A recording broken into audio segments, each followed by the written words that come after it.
व्यास जी के आश्रम में गणपति जी महाराज प्रकट हुए। व्यास जी ने कहा कि मुझे भागवत शास्त्र की रचना करनी है, परंतु इसे लिखेगा कौन? गणपति जी ने कहा कि बहुत बढ़िया, दिव्यतम बात, मैं बहुत खुश हूं, मैं लिखने को राजी हूं, मैं लिखने को तैयार हूं, परंतु एक शर्त, मैं एक क्षण भी खाली नहीं बैठूंगा।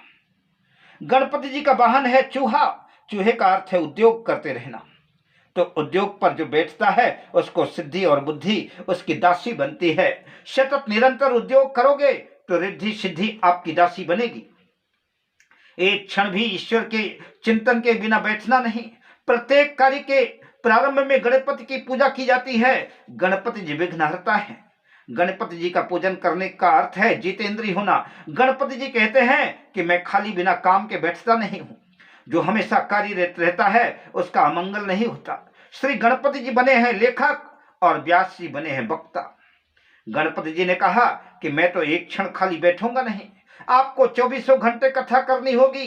तब व्यास जी ने कहा कि ठीक है, मैं जो कहूं वह योग्य है या अयोग्य, उसका पहले आपको विचार करना पड़ेगा।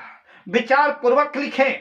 तब 100 श्लोक हो जाने पर व्यास जी एक ऐसा कूट का श्लोक बोल देते थे कि जिससे गणपति जी को विचार करने में समय लग जाता था। और जब गणपति जी को समय लग जाता था, इतने समय में व्यास जी अपने अन्य काम को पूरा कर लेते और दूसरे श्लोक को बना लेते थे। देवताओं को अपरोक्षता बहुत प्रिय है। लिखा है कि राजा चित्रकेतु की 1 करोड़ रानियां थी। संसार के विषयों में जो मन रखता है वही चित्रकेतु है। संसार के सर्व चित्र जिसके मन में बैठ गए वही चित्रकेतु है। ऐसा मन जब विषयों में तन्मय हो जाता है तभी वह मन 1 करोड़ रानियों के साथ रमण करता है। कि राजा चित्रकेतु की करोड़ों रानियां थी। श्री भागवत में अनेकों बार ऐसे प्रसंग आते हैं जिनका श्रोता और वक्ता विचार करें तो उसका लक्ष्यार्थ क्या है, इस बात का हम विचार करें तो इसके लिए व्यास जी ने अतिशयोक्त भी की है। और लिखा है जैसे कि हिरणाक्ष का मुकुट का अग्रभाग स्वर्ग को स्पर्श करता था और उसके शरीर की दिशाएं आच्छादित हो जाती थी। लोभ दिन प्रतिदिन बढ़ता ही जाता था। यही तत्व बताने का उनका इस कथन से उद्देश्य क्या था? सत्कर्म में विघ्न आते हैं, इसलिए 7 दिन की कथा का क्रम बताया गया। अन्यथा सूत जी और सौनक जी की कथा तो 1000 दिवस चली थी। विघ्न न आए इसलिए व्यास जी सर्वप्रथम श्री गणेशाय नमः कहकर के गणपति महाराज की वंदना करते हैं। इसके पश्चात सरस्वती जी की वंदना करते हैं। सरस्वती जी की कृपा से मुझ में समझ में आती है। फिर सदगुरु की वंदना करते हैं। इसके बाद श्री भागवत के प्रधान देव श्री कृष्ण की वंदना करते हैं। मैंने श्री भागवत शास्त्र की रचना तो कर दी, परंतु इस ग्रंथ का प्रचार करेगा कौन? व्यास जी ने वृद्धावस्था में इस ग्रंथ की रचना की, अतः वे स्वयं तो इस ग्रंथ का प्रचार कर नहीं पाएंगे। वृद्धावस्था में इस ग्रंथ की रचना कर लेने पर उनको चिंता हुई कि यह शास्त्र अब मैं किसको दूं। श्री भागवत शास्त्र मैंने मानव समाज के कल्याण के लिए रचा है और श्री भागवत की रचना करके मैं कलम रख दी है। अब तक मैं बहुत बोला, मैंने बहुत कुछ लिखा, अब मैं ईश्वर के साथ अपना संबंध जोड़ूंगा। मेरा जीव जो प्रभु से अलग हो गया है वह श्री कृष्ण के सन्मुख हो जाए, इसलिए मैं भागवत शास्त्र बनाया। और भागवत शास्त्र प्रेम शास्त्र है और इस प्रेम शास्त्र का प्रचार तो वही कर सकता है जो अतिशय विरक्त हो। श्री कृष्ण को छोड़ करके अन्य के साथ प्रेम करने वाले को इस कथा का अधिकारी नहीं समझा गया। ऐसा कौन मिलेगा? संसार सुख भोगने के बाद तो बहुतों को वैराग्य आता है। जन्म से जिसने वैराग्य अपनाया वह ऐसा कौन मिलेगा? और किसी योग्य पुत्र को यह ज्ञान दे दूं जिससे वह जगत का कल्याण करे, ऐसा विचार करके वृद्धावस्था में व्यास जी को पुत्रेष्णा जागी।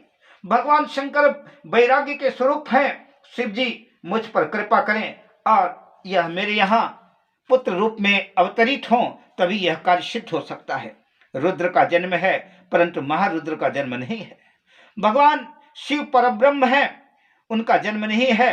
और जब शिव जी महाराज जन्म धारण करें तो इस भागवत का प्रचार प्रसार करें। भागवत शास्त्र का प्रचार तो शिव जी ही कर सकते हैं, कारण उनमें ही संपूर्ण वैराग्य है। जन्म से जिसे वैराग्य हो वह श्रीमद् भागवत का प्रचार कर सकता है।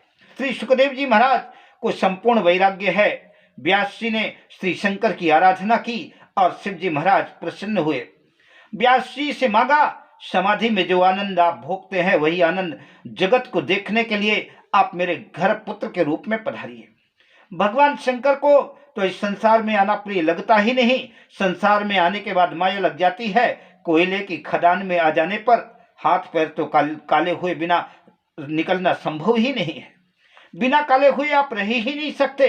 व्यास जी ने कहा, महाराज आपको तो संसार में आने की कोई जरूरत नहीं, परंतु अनंत जीवों के कल्याण करने के लिए आप कृपा कीजिए और आइए। आपको माया कैसे प्रभावित कर सकती है? शिव जी ने विचार किया कि समाधि में जिस आनंद का अनुभव करता हूं, यदि वैसा आनंद जगत को न दूं तो लोग मुझे स्वार्थी कहेंगे। समाधि का आनंद दान मुझे जगत को करना चाहिए। ऐसा विचार करके शिव जी महाराज ने अवतार लेने को तत्पर हुए और सुखदेव जी भगवान शिव के अवतार।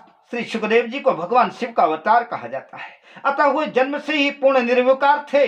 जो जन्म से विरक्त होता है वही 16 आने बैरागी कहलाता है। ज्ञानी पुरुष माया का संग नहीं रखते। ज्ञानी पुरुष माया से सदा सर्वदा संग रहने का प्रयत्न करते हैं। अतः वैष्णव भक्त माया में भी ईश्वर का अनुभव करते हैं। श्री सुखदेव जी के जन्म की कथाएं दूसरे पुराणों में भी है।